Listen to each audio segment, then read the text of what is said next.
a gente não tinha muita informação como a gente tem hoje, nesse sentido de hoje você dá um Google em qualquer coisa, você acha o assunto que É, você quiser e com a inteligência artificial, mais ainda, agora nem se fala. E potencializou demais. E na época era na banca de jornal, ou de domingo tinha o jornal do carro, alguma coisa nesse sentido, e essa era a minha fonte de informação, minha fonte confiável de informação, e muitas vezes a fonte confiável não era tão confiável assim. exato. A abordagem que eu quis colocar nesse livro, ela foi com uma abordagem.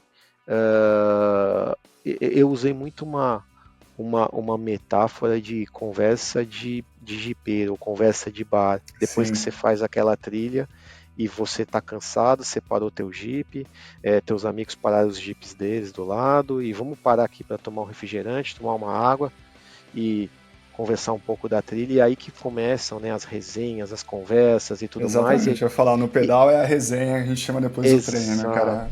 E a gente estava querendo ver as temperaturas dos fluidos e tudo, levando o carro no limite, de fato, né? Até ele chegar no limite da força dele em termos de capacidade. E para achar o limite, a gente foi nas dunas mais altas lá. E de fato, criamos um tanque de guerra. Tem que Mas e precisa ter técnica para subir uma duna dessa. Hoje temos o privilégio de receber o Norberto Catani, um profissional com uma carreira impressionante na indústria automotiva. Engenheiro mecânico com ênfase em automobilística pela Faculdade de Engenharia Industrial, a FEI, e com especialização em People Management pela Universidade Federal da Bahia, e atualmente finalizando o curso de modelagem e arquitetura de sistemas complexos no MIT. Sua trajetória abrange mais de 25 anos de experiência na indústria automotiva, boa parte desse período na Ford Motor Company. Catani também é autor do livro Off-Road, a técnica por trás da emoção, uma obra que traduz sua paixão por veículos fora de estrada e compartilha conhecimento técnico com emoção. O que o currículo do Catani não conta é que ele é um entusiasta nato por jipes e expedições. Expedições off-road, obviamente. Vivendo a prática que tanto ensina e promove. Catani, bem-vindo ao Pessoas e Produtos. olá, Brunão. Bem-vindo aí. Um prazer estar com você aqui.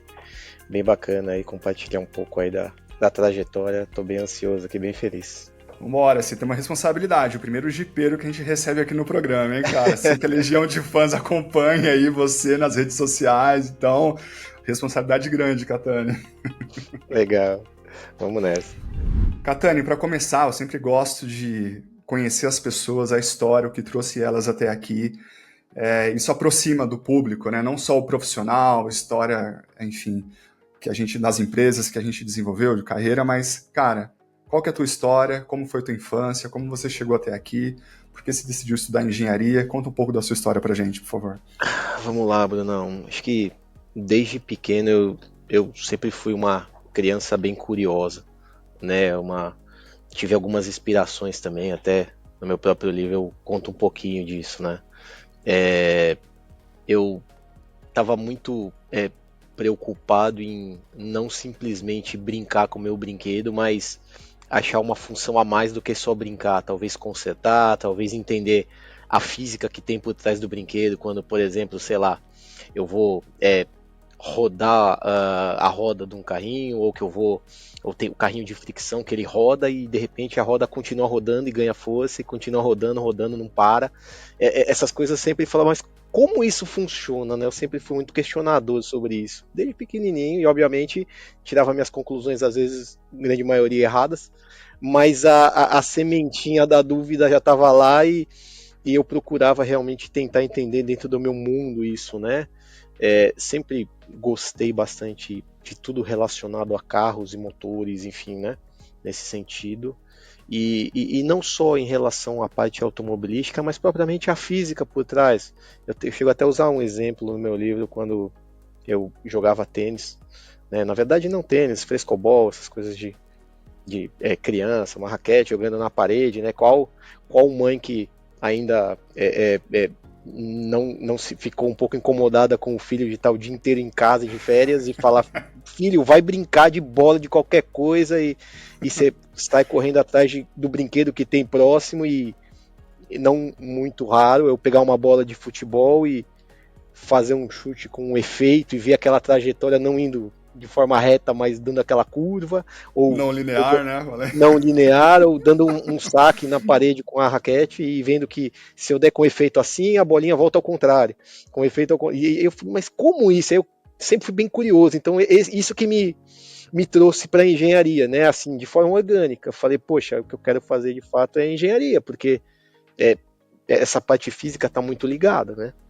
Então foi mais ou menos assim que veio essa sementinha aí para estudar engenharia, enfim, e de fato não me arrependo dessa escolha, né? Adoro o que eu faço, sabe? Eu mais por aí. E você teve influências na sua família, engenheiros, ou influências durante a sua, sei lá, adolescência que acabou direcionando você para esse caminho? Tive sim. Na verdade, não é uma influência de um engenheiro propriamente dito, mas eu tive influência do meu avô, né, meu avô polonês. Opa. Aliás, ele é um erradicado aí da Polônia, chegou a lutar na Segunda Guerra Mundial e certa feita tava, né, veio para o Brasil e eu pequeno, meu avô tinha muito conhecimento de parte de oficina, de carros, até mesmo de jipes e tudo mais, e ele sempre foi uma pessoa que é meio autodidata, de ir aprendendo, e ele sempre foi o faz tudo da família, o conserta tudo. Então não era difícil alguma coisa quebrar em casa e ele aparecer para consertar. E obviamente que eu estava do lado, vendo o que ele estava fazendo e como é que conserta. E aí a graça disso é que, poxa, uma coisa é você estar num lugar para consertar com uma pessoa que você não tem vínculo nenhum. Outra coisa é você estar com o teu avô que quer te mostrar tudo e você vai ser praticamente um discípulo dele de como fazer as coisas e tudo. Então juntou aí a tudo que eu precisava para ir para frente, né? Aquele empurrãozinho. E muito mais ainda quando a gente falava em carros, né? Naquela época, pequenos, carros todos carburados, toda hora entupia um giclê, toda hora entupia alguma coisa, um carburador, uma mangueirinha, enfim. Aí a gente ia junto, obviamente não entendia nada, mas estava sempre lá, embaixo dos carros, ou regulando. Eu lembro que ele regulava assim carros pelo ouvido, não usava instrumento nenhum, e ia fazendo as regulagens e tudo, ou enfim. Isso foi, para mim, era fantástico, ele era meu ídolo. Né? Eu via ele fazendo as coisas e ficava maravilhado, que chegava quebrado, saía funcionando. Eu falei, eu quero isso para mim, eu também quero fazer essa mesma coisa que ele faz, sabe? E aí eu comecei a criar paixão por carros, né? Por veículos, e aí era uma época que a gente não tinha muita informação como a gente tem hoje, nesse sentido de hoje você dá um Google em qualquer coisa, você acha o assunto que você quiser, e com a inteligência artificial, mais ainda, agora nem se fala. E potencializou demais. E na época era na banca de jornal, ou de domingo tinha o jornal do carro, alguma coisa nesse sentido, e essa era a minha fonte de informação, minha fonte confiável de informação, e muitas vezes a fonte confiável não era tão confiável assim. Exato. Mas era a minha fonte, chegar a ponto de levar isso até para as brincadeiras, jogando super trunfo com meus amigos, aquelas cartinhas de carro com os dados dos carros e tudo, e aí foi criando brincadeiras com carro, por exemplo, viajando à noite, no final de semana, voltando do sítio, eu olhava os carros sentado no banco, olhando para trás, e pelo farol dos carros eu tentava adivinhar, né, que estava aceso, eu tentava adivinhar qual era o carro que estava vindo. E aí começava as brincadeiras, tudo em volta da automobilística, né, do mercado automotivo, alguma coisa relacionada com o motor e tudo. Então, minha influência definitivamente foi meu avô, sabe? Isso é uma coisa, é uma herança que eu tenho e que eu guardo com o maior carinho. Legal, baita escola, hein? Tantas pessoas não tiveram a chance em vida, né, de conviver com os avós, assim, trocar experiência. Muito legal, cara, você falar sobre isso, muito legal mesmo. Catani, você liderou inúmeros projetos ao longo da sua carreira. Troller é um deles, né? A gente acabou falando de Jeep, de expedição, a gente vai falar disso mais pra frente. Mas, em termos de projeto, falando do Troller ou outros, o que você imagina que é mais desafiador ao longo da sua carreira e que você considera que foi o maior aprendizado? Maior aprendizado, olha, são tantas coisas, né? A gente... primeiro, você nunca faz nada sozinho. Isso para mim é ponto crucial, sabe? você quer ir mais rápido, você vai sozinho, mas você quer ir sempre, né? Já dizia Henry Ford, você vá em conjunto, vá com todo mundo junto e, enfim, compartilhe as coisas, que realmente esse é o segredo para o sucesso. Então esse é um dos aprendizados que, de fato, eu levo comigo, né? Você não consegue, principalmente em projetos de larga escala, executar alguma coisa de forma sozinha e de forma que seja recorrente e, enfim, e super com um alicerce bem feito, assim, sabe? Você pode ir mais rápido de fato, mas a qualidade da entrega, a recorrência, a constância é muito melhor em time. E tiveram alguns desafios, né, ao longo de tudo isso, como você mencionou, a gente acabou aí liderando alguns programas, né, alguns projetos que não são só exclusivos do Brasil, como por exemplo a Trolla que você mencionou, mas outros, e a gente chegou a rodar uma série de países e tudo, morar fora por algumas vezes e tal, e assim, a disciplina de cada região no sentido de percepção de produto, né? Como é que eu vou falar? A parte da multiculturalidade é muito grande. A percepção de qualidade, dependendo de cada região que você está, é de uma forma. Muita influência também da parte de religião em termos de behavior das pessoas, de comportamento Pois das é. pessoas, entendeu? Às vezes você começa a perceber comportamentos diferentes e durante essa jornada eu aprendi também que quando você fala de multiculturalidade, assim, pessoas com perfis diferentes em função de cultura, não existe o certo e o errado. E naturalmente quando você começa nisso, você tenta achar que, né, você tem um viés que o teu é certo e o dos outros é errado, porque você foi Né? criado da forma certa. Não, não é bem assim, né? Uhum. O seu é certo na sua ótica. Uhum. E então isso é uma coisa que a gente acabou aprendendo e absorvendo ao longo do tempo. É um aprendizado que eu levo, mas é uma coisa que ficou bem evidente assim. Eu entendo que foi um desafio bem grande que a gente, né, trabalha até hoje, enfim, nisso. A gente nunca para de aprender, mas é uma coisa que logo de cara eu comecei a assimilar, né, essa multiculturalidade, essa. A gente fala muito de, agora falando um pouco de produto, né? A gente fala muito da parte de user experience, UX, a percepção que cada lugar tem do produto, o nicho de pessoas, né? O público-alvo que vai, né, se beneficiar daquele produto tem uma perspectiva, uma visão, uma usabilidade daquele produto de forma diferente. E é interessante, né, Catarina, você está falando da diferença de cultura. Pega um exemplo simples, né? Você pega o mesmo carro e você vai fazer clínicas com o cliente. Você faz clínica no Brasil, na Índia, na China. Em cada local você vai ter insights completamente diferentes, por questão cultural, cultura, filosofia, as pessoas daquela região pensam de forma diferente. Até, sei lá, outro exemplo simples também pra caramba. Muitos países asiáticos preferem carros com interior claro. A gente não tem essa tendência aqui no Brasil, isso é muito diferente, a gente não curte muito interior de carro claro, né?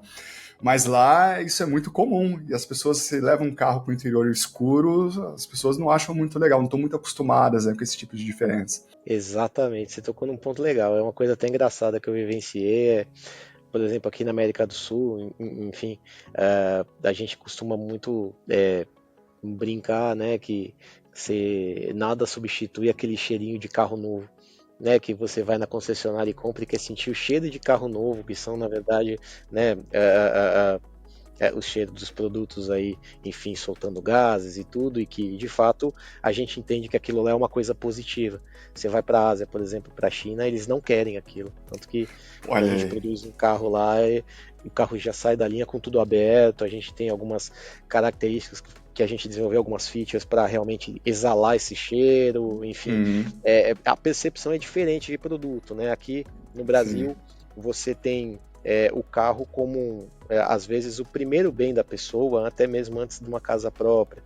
Você pega, por exemplo, já migrando para Estados Unidos, não é bem assim, né? O carro, obviamente, é uma conquista, assim como nós, né? A gente quer um carro e o carro é uma conquista, geralmente para a família média, né? Pô, eu tenho um carro, eu sou independente, eu isso, eu aquilo, mas lá fora, por exemplo, Estados Unidos já não é tanto essa visão para um carro de entrada, para uma, enfim, né? A gente, enfim, você pega também tem a condição econômica, né? As coisas não são tão acessíveis para nós aqui do que são acessíveis lá. Então, por exemplo, você pega Não. um carro pequeno, um carro médio, né? Aqui, você, enfim, dá mais valor, eu tenho a tendência de dar mais valor do que o pessoal lá fora. Você pega um carro com 4, 5 anos de uso lá, ele já é praticamente, assim, o valor cai pela metade. Você pega aqui não, a gente acaba postergando a vida útil do produto, sempre remendando as coisas por uma questão econômica, obviamente, mas também cultural. Né? Aí tem a parte de amor ao carro, tem a parte de antigo modelismo e tudo mais, mas aí é uma Sim. outra conversa. Mas, de fato, assim, sumarizando, essa questão aí de preferências e tudo mais realmente varia de região para região e justamente como você falou, na clínica é o momento que a gente tem para tentar entender, né, quem é esse consumidor que a gente vai produzir um produto desse, né? Às vezes o mesmo produto ele vai se encaixar em segmentos diferentes lá fora, para pessoas diferentes, né, para target customer, para público-alvo diferente. Quer dizer, é bem curioso isso, é uma coisa bem legal para a gente prestar atenção, sabe? Ora, explorando um ponto que eu quero explorar com você sobre as transformações na indústria automotiva, né, que a gente vem vivendo nesses últimos anos. Eu falo transformação hoje, o veículo, o carro já era uma máquina super mega complexa aqui pra gente. Hoje mais ainda, porque o veículo basicamente é um celular sobre rodas, com a introdução do software, é um veículo muito mais digital. Até isso, eu entendo que está expresso até na sua carreira, né? Porque você é um cara que se formou em engenharia mecânica, com ênfase em automobilística, hoje está fazendo cursos voltados a software, arquitetura, sistemas complexos no MIT. Isso reflete também, na minha visão, a transformação que a indústria também está vivendo. Como que você enxerga, Catânia, essa transformação que a gente tem visto hoje, ou que a gente está vivendo hoje na indústria? Olha, é bem interessante e eu confesso que estamos aprendendo, sabe? A gente conversa mais bastante com executivos da velha guarda e a gente vê que, de fato, né, todo dia a gente aprende uma coisa nova. A gente tem aí gerações que estão vindo agora, pessoal que está se formando, que já não presenciou o que a gente presenciou no passado. Então, assim, algumas transformações, né? O analógico mudando para o digital. Essa é uma transformação que, de fato, aconteceu faz um tempo e até agora persiste. Né? Um pouquinho para off-road, um pouquinho de exceção. Eu ainda sou um pouquinho raiz no off-road, na parte de analógico. E depois eu vou te explicar por quê. A parte do que era manual hoje virando automático. Então você pega um mix, por exemplo, de carros automáticos e manuais. Hoje já vem aumentando cada vez mais o segmento de pessoas que querem carro automático.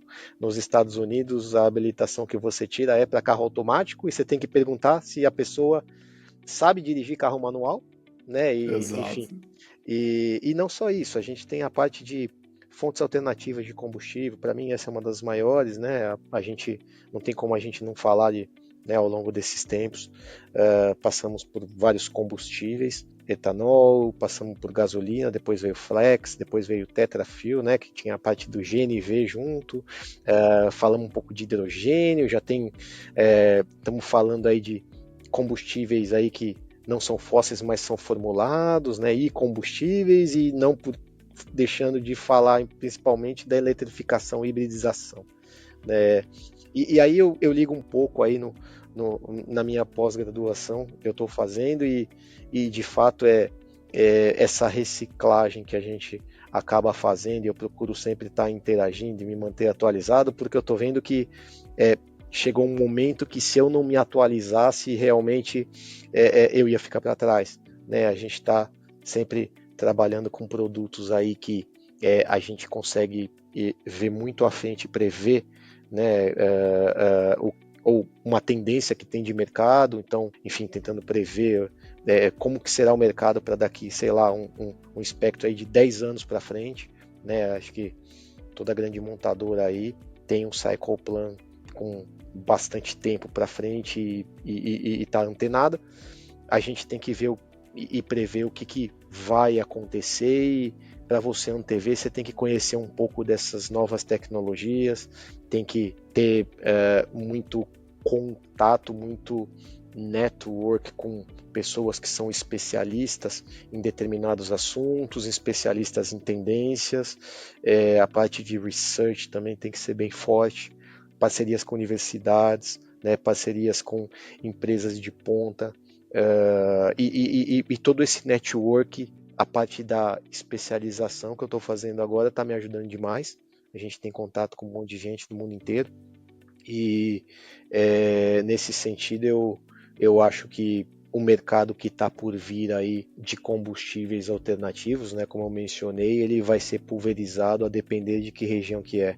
Até mesmo porque eu não acho que a gente vai ter uma solução que vai servir para todo mundo, todo o mercado, por N motivos, desde fontes de energia que a gente tem em determinada região ou determinado continente. Eu acho que o maior desafio que a gente vai ter sim é equalizar essa forma em termos de que região tem a melhor alternativa para produzir determinado tipo de energia e usar da melhor forma no sentido de eficiência, da melhor forma no sentido de emissões, meio ambiente, legislação, não podemos deixar de falar que cada vez fica mais apertado. Cada ano que passa, nossos engenheiros são mais desafiados a fazer carros mais eficientes, e aí a gente começa a entender um pouco, né, o que está acontecendo com esse carro. Né? Poxa, mas eu tenho um carro com 200 HPs, mas eu não consigo fazer isso, eu não consigo fazer aquilo. Ah, mas eu vou chipar meu carro e aí eu vou conseguir. Vou meter o estágio 2 aqui, né? Exato. É que a gente não consegue fazer isso, né? Assim, de uma forma oficial. Né? Então, essas limitações, mas assim, de alguma forma o consumidor está te falando o que ele quer também. Então a gente tem que estar esperto nisso, a gente não pode só focar em uma coisa, mas a gente tem, assim, eu diria que é uma série de fatores que caminham junto e a gente tem que estar antenado, a gente tem que ter network, a gente tem que ter, enfim, conhecimento. Para mim o maior desafio é acertar essa conta, que região vai ter o melhor carro ou o melhor produto, como vai ser esse produto vai servir para todo mundo, qual vai ser o scalability desse programa, qual é o tamanho da produção, qual é o melhor lugar que eu vou manufaturar ele, enfim, questão cambial também é muito forte, questão de impostos, quer dizer, não existe uma resposta, mas o segredo está em quem conseguir tunar melhor todas essas variáveis, o melhor player aí do mercado e que vai ter sucesso, né? Vai atender. Obviamente que estou falando do ponto de sentido estratégico, tirando a parte de produto propriamente dito, de desejability, de funcionalidade, de design, quer dizer, aí é uma outra conversa. Mas o maior desafio é rodar tudo isso e fazer a máquina girar. Agora eu quero falar de algo, pegar um gancho aí, você falou de off-road, analógico e tal, vamos pegar o gancho que agora é o momento. Isso aqui, bacana. Cara, eu lembro quando você lançou o livro, peguei minha edição aqui, você falou assim, Brunão, quero o teu feedback sincero, cara, o que você achou? Eu falei a real, o que eu achei. Acho que eu li o livro em 2 ou 3 dias, muito rápido, cara, de verdade, porque uma leitura fácil, você não precisa ser especialista, se você gosta de engenharia, de tecnologia, de carro, você quer aprender mais, você quer ter uma visão, cara, de dinâmica veicular, de engenharia como um todo, eu falei, cara, é uma leitura essencial, eu adorei, de verdade.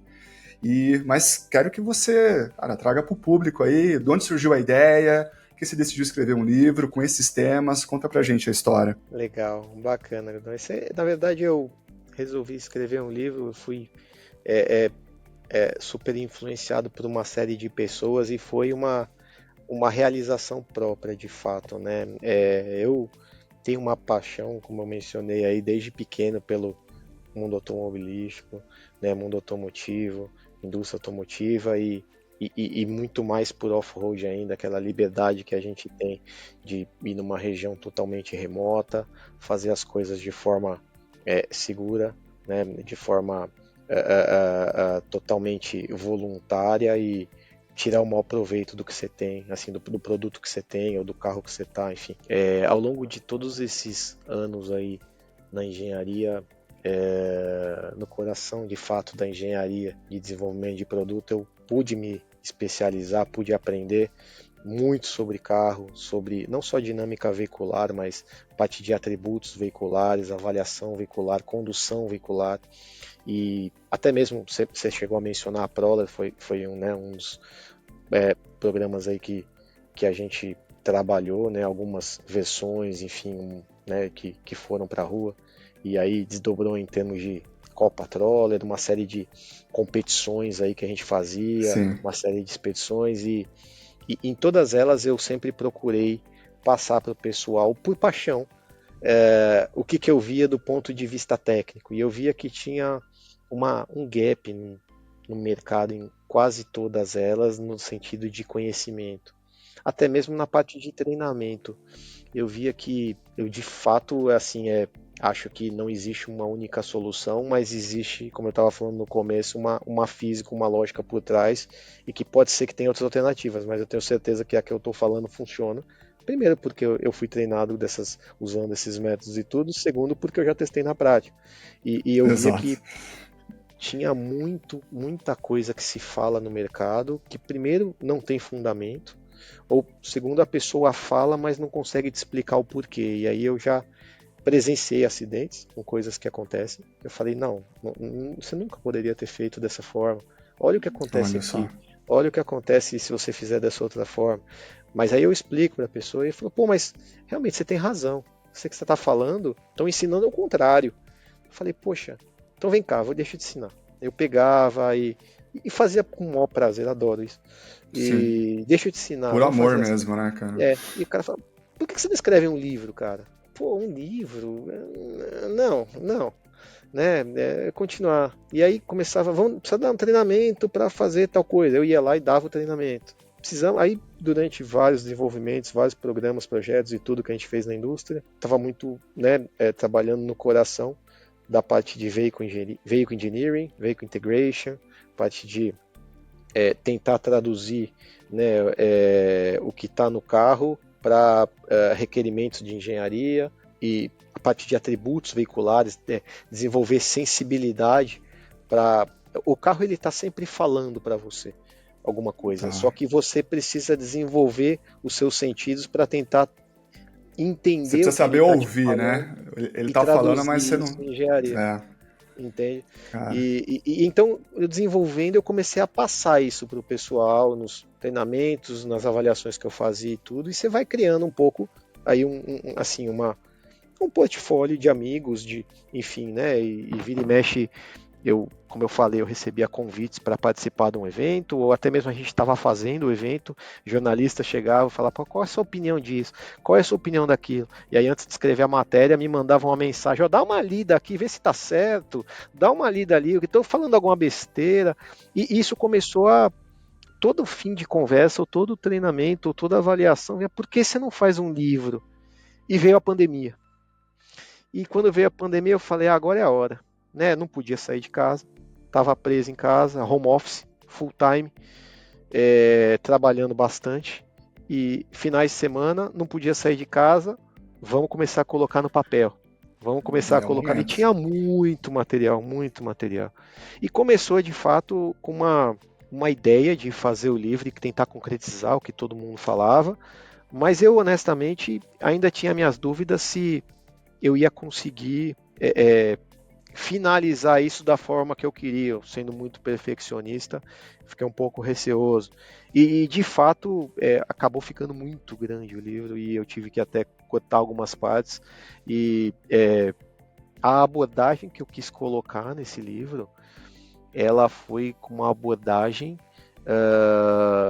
Eu usei muito uma metáfora de conversa de jipeiro, ou conversa de bar. Depois que Sim. você faz aquela trilha e você tá cansado, você parou teu jipe, teus amigos pararam os jipes deles do lado, e vamos parar aqui para tomar um refrigerante, tomar uma água e conversar um pouco da trilha. E aí que começam, né, as resenhas, as conversas e tudo mais. Exatamente. Eu ia falar, no E- pedal é a resenha, a gente chama depois do treino, cara. exato, É uma leitura exato. muito fácil, assim, de se ler E e você tem vontade de ler mais de uma vez, inclusive. Você lê, volta, vê um tema, cara. É muito legal mesmo, cara. De verdade. E eu, assim, procurei abordar essa forma de leitura, não aquela leitura coloquial, até mesmo Sim. porque você vai ver que eu uso vários termos de engenharia, termos em inglês, enfim, termos técnicos, mas eu sempre referencio no popular, no que eles vão entender, no que meu leitor vai saber o que eu estou falando.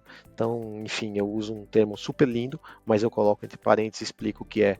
Então, ele não vai ficar por fora. E às vezes eu não fiz um livro pensando em fazer uma literatura técnica. Eu procurei passar o conhecimento de forma para entender fácil, né, que seja bem fluente, bem orgânica, e você vai ver que tem fotos lá que eu tirei, por Eu exemplo, tenho do umas meu fotos. celular, sabe? Não Então, eu tenho foi umas esses fotos fotos. aqui, acho que é até legal quando você tá falando, cara, e passando, e até pra você explicar. Olha essa foto aqui, cara. Onde que foi isso aqui? Isso aí foi em Jericoacoara.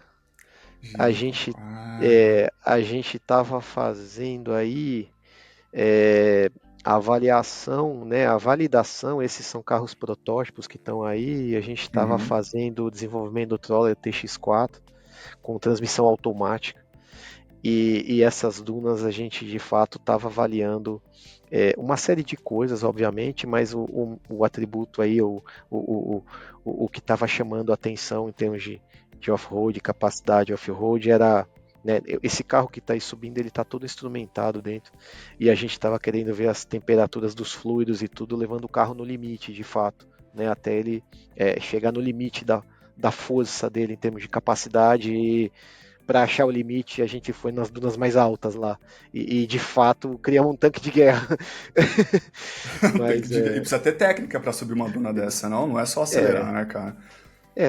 na verdade, isso é muito lindo, a foto ficou linda, mas também é muito perigoso. Se você não Então, souber como fazer de forma correta, a alegria pode virar uma tristeza bem grande, é. sabe? É alto, É. isso é alto, muito alto mesmo. Uhum. Você tá com cada foto aí também, Brunão? Pô, Essa, aqui, cara, essa foto também é uma foto muito essa no meio do bacana. barro, tá limpinho o carro, hein, Essa cara? aí eu tô em casa, né? Essa é O uma versão habitat natural, né? que a gente ia lançar do Troller, né? Tem uma série de peças aí, protótipo e tudo em desenvolvimento. Era uma versão que a gente fazia alusão a uma aranha que tem a parte de cima dela vermelha, né, toda Uhum. preta com a parte de cima vermelha. E a gente estava colocando alguns itens a mais que eventualmente a gente não conseguiria colocar de linha no carro, e a gente estava Ah, tentando encaixar essas peças extras, porque de fato todo mundo que compra um Jeep, né, um Jeepeiro de fato raiz que gosta, ou até mesmo que gosta do estilo, ele acaba não deixando o carro de forma original. Ele acaba é. fazendo um lift no carro, fazendo uma calibração diferente, levantando um pouco, trocando pneu, enfim, e aí o espírito dessa versão que a gente estava construindo de fato era dar um pulo mais para frente numa edição limitada, mas ainda assim a gente sempre trabalhava com as especificações, com a regra do jogo embaixo do braço, porque o cobertor sempre foi curto quando a gente fala de Jeep, né? E principalmente quando a gente falou de parte de emissões, né? Tanto de emissões gasosas quanto ruído. Então uma coisa é ligada à outra. Mexeu em pneu, você já vai começar a ter ruídos maiores, road noise, coisas mais altas, e aí você não consegue homologar o carro. Então essa aí foi uma das avaliações que a gente fazia, obviamente sempre tentando colocar o produto onde ele foi desenvolvido para. Então aí no off-road, é um carro off-road, ele tem que fazer bonito no off-road. Eu não Sim, me tem que aceitaria de entregar o básico, a gente tem que entregar, tem que ser o melhor, entendeu? E estar no ambiente nesse dele. mindset é o que a gente estava fazendo desenvolvimento. Isso é uma Entendo expedição também que que a são gente veículos fez. também em desenvolvimento, né? Então tá camuflados. E uma pergunta que Exato. eu quero fazer pra você, Catani. Pô, eu sou do asfalto, cara. Qualquer dia tu me leva pra uma expedição pra eu saber o que que é andar aí no meio do mato, no barro. Mas assim, pra quem também não é da área, é leigo e tem interesse, cara, qual que é o barato de você Olha, ir pro meio do é, barro, no meio do mato? Qual que é o barato? Qual que é a diversão, cara? eu acho, assim, na minha cabeça é aquela parte de liberdade no sentido de você vai para lugares e atinge lugares remotos e atinge, por exemplo, o topo de uma montanha que só determinado nicho de veículos e pessoas conseguem ir, mas é uma recompensa, vamos falar assim. Né? Eu gosto muito do off-road, mas eu gosto mais ainda do off-road no sentido de transpor obstáculos, não no sentido de velocidade. Como um Né? desafio. Eu quero ir, eu vou, mas para eu ir eu tenho que estar preparado. tenho que estar equipado. E eu chego lá e qual é a recompensa? Poxa, eu tenho cada cenário que eu vi, cada situação, é uma paz, é um cansaço diferente. Você se cansa, mas de forma física, não mental, é uma válvula de escape. Tudo isso para mim o off-road, sabe? Então a minha motivação no off-road é isso. Né? Eu E sou a conexão com a apaixonado, natureza? não tem nem o que falar, né? Natureza é uma coisa que, poxa, Brunão, eu honestamente às vezes me pego em expedições, em trilhas, tudo, e paro e consigo ficar meia hora parado, quieto, olhando, contemplando.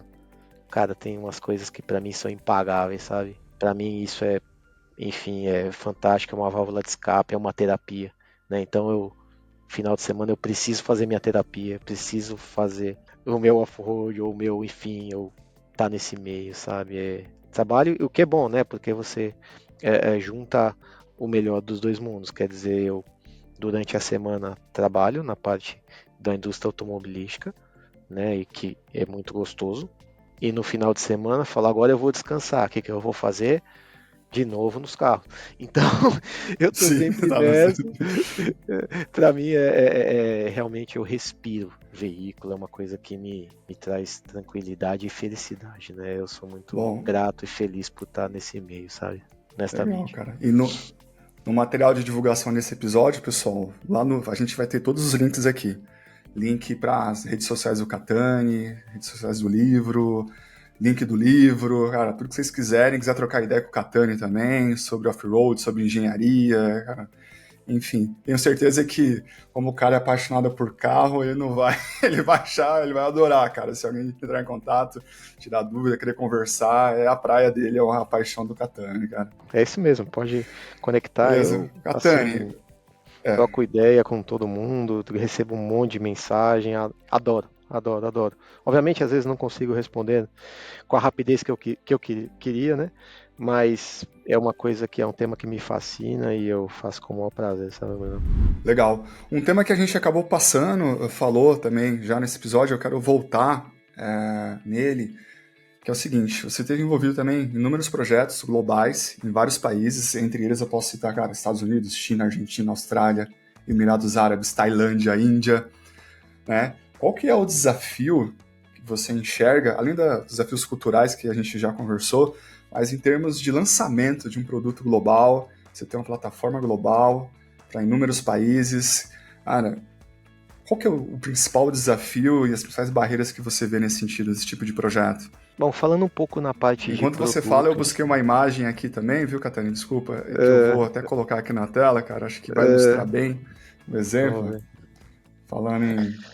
Falando de projeto propriamente dito, tirando a parte cultural e tudo que a gente já mencionou um pouco, essa foto foi Isso é Índia, né? Ou não? essa foi na Índia. Essa foi um Aham. lançamento que a gente fez na Índia da EcoSport. Bem bacana, esse é memorável mesmo. Foi um projeto aí que a gente desenvolveu junto com, obviamente, um time grande aí, bem experiente. O produto desde a concepção, né, desde que não era um produto, desde que era uma ideia, até realmente colocar o produto na rua e, enfim, você vê o produto na rua e não só na rua, mas no mundo inteiro é uma experiência que é impagável, sabe?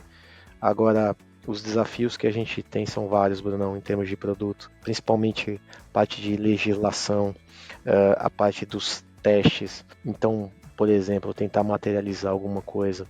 Às vezes a gente vê um produto e acha que aquele produto lá ele é um produto que pode ser vendido em qualquer mercado. É só você fazer daquela forma e esse produto vai ser vendido em qualquer mercado. E isso não é verdade. Cada mercado tem sua particularidade, cada mercado tem uma lei diferente. Às vezes a gente pensa que o produto é igual, mas ele é um outro produto, totalmente reformulado. Se você pegar o carro de uma região e colocar do lado da outra, de fato vão ter peças comuns, vão ter peças que são similares, mas tem coisa que é muito diferente. Às vezes o próprio design da peça é o mesmo, mas o material não é. O processo para Não. você fazer a peça não é. Quem olha de fora acha, não, é o mesmo carro. Não é o mesmo carro, ele é totalmente diferente. E aliado a isso, você não tem só essas partes de restrição e atendimento, por exemplo, da legislação. por exemplo, testes diferentes, crash test, por exemplo, é um ponto que ilustra bem, está na cabeça de todo mundo que está escutando. Então, os crash tests que você faz hoje na América Latina não são os mesmos da Europa. Enfim, tem uma série de coisas, proteções a mais que você coloca no carro para atender determinada situação, ou enfim, porque tem um determinado motivo. Isso é uma coisa que implica bastante, sabe? E a gente tem que ter muita atenção na hora que a gente está desenvolvendo, Brunão. O produto, de fato, ele não é o mesmo. Aliado a isso, você tem muito, muitas vezes, a grande maioria, os produtos não saem de uma mesma planta de manufatura por questões logísticas, muita distância, entendeu? Às vezes disponibilidade de produto, disponibilidade eu falo no sentido de matéria-prima, enfim, chapas, uma série de outros componentes, fazer a manufatura desses produtos acaba saindo muito caro. Então você tem plantas estratégicas selecionadas ao longo do mundo, plantas de manufatura, e aí você tem que fazer o produto sair atendendo determinadas condições em determinadas plantas, com um público que tem determinadas concepções e tem determinado modo de trabalhar. É uma série de fatores que você é desafiado ao longo do projeto, e depois que você consegue fazer um produto, o seu próximo desafio tá bom, você fez um produto, você fez um carro. Agora, seu maior desafio numa manufatura a cada 80 segundos da linha tem que sair um carro igual. Não pode ser diferente. Uhum. Todos iguais. E aí, depois que você conseguiu isso, fala, tá bom, agora você vai pegar isso aqui, você vai levar lá pro outro mundo e fazer igual. É quando você chega no outro lado, o fazer igual com materiais totalmente diferentes. E aí você, quer dizer, são de projetos que aparentam ser iguais, mas eles andam em paralelo, você vai aprendendo bastante. Mas são desafios, assim, são desafios grandes do ponto de vista de engenharia de manufatura, mas é super recompensador quando você vê isso na rua e vê que, pô, conseguimos, colocamos um produto lá, e agora colocamos aqui, é meio que um war, né? Você vai com o seu exército conquistando mercados. Isso para mim é uma coisa que causa assim uma realização enorme, né? Você vê uma coisa, um produto, alguma ideia que você participou e materializou, é uma sensação indescritível, sabe? Isso é uma coisa que me impulsiona cada vez mais a voltar para a indústria e falar, quero mais, quero mais, quero mais. Você acaba se viciando nisso, sabe? Tem uma pergunta que eu sempre gosto de fazer para as pessoas que participam aqui do programa, que é o tema que eu nomeei como zona de impacto. Qual é a sua zona de impacto? Uma área, função ou atividade que você acredita que faz diferença genuinamente na vida das pessoas? Você fala na indústria. É isso, na indústria A automobilística. pergunta, a pegadinha é assim, a pergunta é aberta justamente por isso, cara. Eu não tô focando em nada, eu tô fazendo a pergunta aberta para você pensar mesmo. Eu acho que, de fato, Brunão, eu fiz, inclusive, uma pós-graduação em pessoas, enfim, gerenciamento de pessoas e tudo mais, e aprendi um pouco, né? Embora seja um engenheiro, eu aprendi que o engenheiro geralmente é mais objetivo, né? Mais direto. Mas eu aprendi que as relações interpessoais, elas são muito importantes. Como eu tinha mencionado antes, ninguém faz nada sozinho, e as verdades de cada pessoa são diferentes, as crenças das pessoas são diferentes. Então eu acredito que eu puxo muito isso para a parte de experiência do usuário quando a gente fala em produto. Então, você de fato, se você quiser fazer um produto de sucesso, você tem que entender qual que é a necessidade de fato do seu cliente e aí passar por uma série de processos, por exemplo, fazer a jornada do cliente, Journey Wheel, entender quais são as dores deles, depois olhar pelo lado do seu produto, quais são suas fortalezas, quais são suas fraquezas, suas oportunidades. Então, agora eu acredito que o segredo de fato começa nas relações interpessoais, em saber traduzir o que o outro tem de expectativa que você forneça, quer seja num diálogo, vou conversar com você, eu tento toda hora ver como que eu consigo me conectar com você. O que eu estiver falando tem que estar fazendo sentido para você. Ou o produto que eu estiver desenvolvendo tem que de alguma forma tocar você e você vai se sentir interessado. Então, se eu estiver conversando com você, você tem que estar interessado pelo que eu estou falando para a gente continuar o engajamento, para a gente continuar. Então, conexões, né? Tudo gira em torno do ser humano. Para você impactar, você tem que formar uma conexão, estabelecer uma conexão. Enfim, é mais ou menos por esse campo aí. Maravilha. Eu tenho uma coisa muito importante que eu preciso perguntar para você. A gente não pode encerrar sem fazer essa pergunta, eu deixei para o final, que é o seguinte. Inclusive é uma pergunta que é acompanhada de imagens, cara. É a Eita, seguinte. vamos lá. Você tá com um cartel bom de imagens. Eu quero saber onde você conseguiu essas fotos. Cara, aqui o produtor Stalker é bom pra caramba.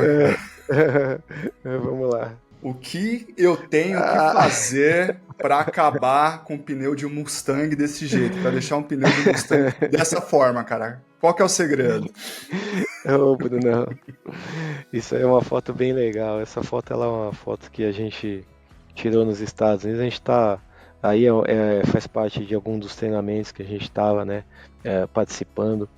E nesse caso é um treinamento de dinâmica veicular, né? A gente estava né, melhorando a parte de sensibilidade em veículo e domínio do veículo, conhecendo os limites do veículo, enfim, estando mais apto a conduzir protótipos. Imagina você estar com um protótipo e esse protótipo pode ser um carro muito caro. Geralmente, qualquer protótipo é muito mais caro do que o preço de um carro de rua normal, porque tem Sim. peças lá feitas na mão. E se você tem um super carro, por exemplo, você pega carros premium, aí de, enfim, milhões, são milhões. Você tem que entrar num carro, né? A tua função enquanto não é piloto de teste, mas quanto avaliador, enfim, enquanto engenheiro, fazer com que esse carro entregue o que o consumidor que vai comprar quer, ou até mais, que esse carro seja seguro. Agora, você tem que conhecer qual é o limite desse carro e passar o limite desse carro. Agora, você está fazendo isso em alguma coisa que nunca ninguém sentou nesse carro, nunca foi validado. Então você vai fazer isso, mas com segurança. E no final do dia, você tem que fazer, você tem que atingir teu objetivo, você tem que voltar para o teu trabalho e devolver esse protótipo caro de milhões inteiro, íntegro, e você tem que voltar para tua casa, que tua família está te esperando lá. Segurança. Então, esse é o resultado. Agora, obviamente, para você levar no limite, tem os fusíveis e aí, nesse caso foi o pneu. A gente usou aí um pouco de transferências de carga, enfim, levamos aí o carro no limite e acabou no que acabou, né? Foram alguns sets de pneu aí que a gente acabou trocando aí. Nesse caso Beleza. aí, esse carro ele tem um dispositivo atrás, esse é um Mustang. Uhum. Eu amo Só essa que ele geração da Mustang, cara. Amo é todas, lindo. mas essa O aqui, Mustang eu amo essa é geração. fantástico, né? Ele fala por si só, né? Eu acho que eu tenho uma conexão muito grande, eu acho que é grande parte aí dos aficionados por carro. Se até hoje não entrou no Mustang, nem que seja na concessionária e entrar, tem que fazer, tem que ter essa experiência. É um carro que ele é realmente desenvolvido e traz emoções, né? Essa unidade aí em especial, ela é uma das unidades que foi atualizada. Você vê que a parte traseira dela, a gente tem um sistema que foi desenvolvido para treinamento. Então ele tem a capacidade de deslocar o centro de gravidade do carro para diferentes regiões, de Você diz forma esse sistema que que está acoplado aqui no carro, né? exato, exato. Tá. Então, de forma que você consegue deixar o comportamento veicular desse carro diferente. Então, você pode pôr o peso mais para frente, o peso mais para trás. Você pode brincar com o centro de gravidade. Obviamente, cada vez que você mexe no centro de gravidade do carro, você tem um comportamento esperado diferente, tanto pela parte de propulsão quanto pela parte de frenagem, né? Então, o exercício, né, a brincadeira aí é você tentar controlar o carro. É um protótipo que você tá, e esse protótipo ele é um protótipo que às vezes ele se torna imprevisível. Às vezes você está fazendo um teste e pode estourar um pneu, e se estourar um pneu, e pode acontecer, não necessariamente vai acontecer, mas se acontecer você tem que estar preparado para segurar o carro, você tem que estar preparado para da melhor forma possível conter esse incidente e trazer o protótipo inteiro para casa. Então, esse aí foi uma das nossas fotos aí bacanas que que a gente tirou ao longo desse treinamento. Foi um treinamento, isso aí é uma coisa que não foi um dia, é uma coisa que vem de anos. E, enfim, mas cada vez que a gente acaba sentando num carro e fazendo uma avaliação, é um sorriso que vem no rosto, é impressionante. Oh, Mexe muito com a gente isso, é gostoso. fantástico. Gostoso, cara. Catane, a gente vai deixar todas as redes sociais aqui, já tá no briefing do episódio, no link do episódio, mas fala aí qual que é o seu LinkedIn, o pessoal te chama lá, tá como Norberto Catani no LinkedIn? Norberto Catani, Norberto Catani, tem o LinkedIn. E o próprio livro você já chegou a mencionar também, é uma coisa que eu fiz com o maior prazer, e o LinkedIn ele acaba puxando para um Instagram. Tem uma série de fotos e tem algumas pílulas de treinamentos, enfim, de dicas, principalmente pessoal que é aficionado aí por off-road. E aí eu abro a gama não só para jipes, mas para quadriciclos, motos, enfim, UTVs, né? A gente passa por todo esse meio aí e fala um pouco também de dinâmica veicular, conceitos básicos, dicas de, não é só dica, não é dica para a pessoa, por exemplo, até o próprio livro, a gente não faz o livro para o cara ler aquilo lá e ele vai sair de lá um piloto, um Ayrton Senna, não, é no dia a dia, coisa simples que você faz que é a diferença de você acabar a tua trilha naquela hora ou você chegar em casa tranquilo e tirar a foto e mostrar para todo mundo que foi um dia gostoso que você passou, coisas simples, mas que faz toda a diferença. Tanto que eu estava mencionando às vezes tem fotos lá que eu tirei do meu celular, talvez a qualidade não esteja tão boa, talvez teve um croquis que eu fiz à mão ali para tentar explicar alguma coisa, mas a informação tá lá, você está tendo acesso a uma informação de qualidade, né? Esse que foi o principal foco do livro. Então, no próprio Instagram tem uma série de coisas. A produção do Instagram não é uma produção boa, é uma produção caseira. Eu que fiz lá na pandemia, aprendendo a mexer nos aplicativos grátis e tal. Pô, vamos passar para frente o conhecimento, né? Eu gosto de falar muito que a gente acaba compartilhando, né, os nossos conhecimentos e a gente cresce junto. E cada vez que converso com alguém, eu aprendo também. Então eu gosto de entrar nessa rotina de eu compartilho com você o que eu tenho, mas ao mesmo tempo você vai me falar suas impressões, o que você achou, o que você não achou, o que você sabe que eu não sabia. Enfim, essa troca é muito legal, cara. Isso a gente cresce demais, sabe? E isso tem no off-road, né? Isso que é bem bacana. Toda vez que a gente faz, qualquer esporte que você faz, acontece essa troca, sabe? Não, cara, muito legal você falar desse exemplo aí no Instagram e tal. Ah, eu fiz caseiro mesmo, cara, porque assim, até uma mensagem legal para todo mundo que tá ouvindo, né, cara? Às vezes eu também tenho um pouco desse perfeccionismo, cara, eu quero fazer um negócio perfeito, passar isso, cara, tem que tirar isso da nossa frente. Tem que fazer as coisas, jogar pro mundo, jogar pro mercado, compartilhar conhecimento. Eu tinha um chefe que falava assim, Brunão, não basta ter iniciativa, tem que ter acabativa.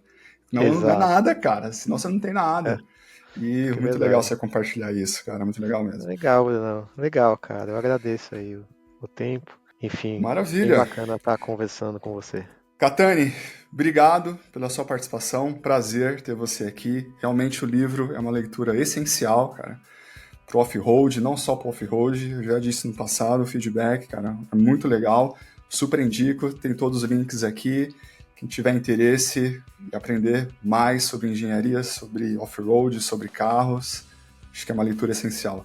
Obrigado pela sua participação, meu amigo. Forte abraço para você. Obrigado, Brunão. Fica com Deus aí. Um abraço, cara. Tchau, tchau.